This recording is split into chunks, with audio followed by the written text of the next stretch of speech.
Vous avez suivi tout le week-end de la French Cup, racontez-nous. Belle 14e édition pour cette French Cup. Effectivement, pas de surprise, les Finlandaises ont dominé cette 14e French Cup. Les Marigoldes l'ont emporté, c'est elles que vous découvrez à l'image.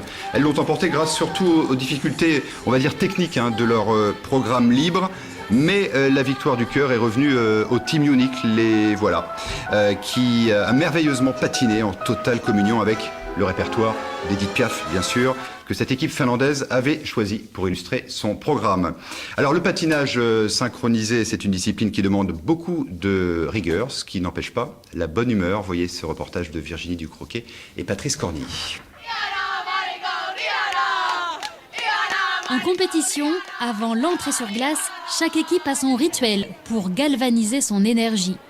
La cohésion du groupe, qui fait le synchronisme des mouvements, est la clé du patinage synchronisé.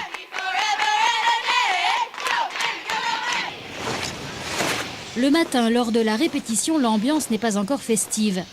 Cette French Cup 2008 rassemble 11 pays. Le patinage synchronisé n'est pas une discipline olympique.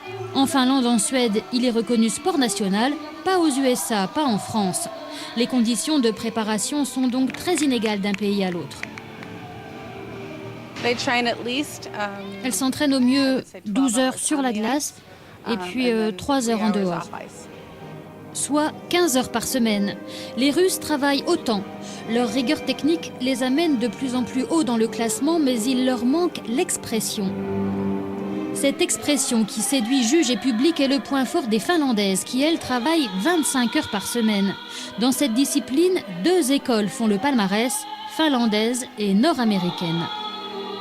Un patinage américain qu'on connaît aussi bien en artistique qu'en danse, très souple, très fluide, etc. Et un patinage plus technique, où il y a plus de pouvoir et d'expression du côté suédois et finlandais. Lors du programme libre, les patineuses investissent tous les coins et recoins de la patinoire. Pour l'échauffement, chacun a son style, comme sur la glace.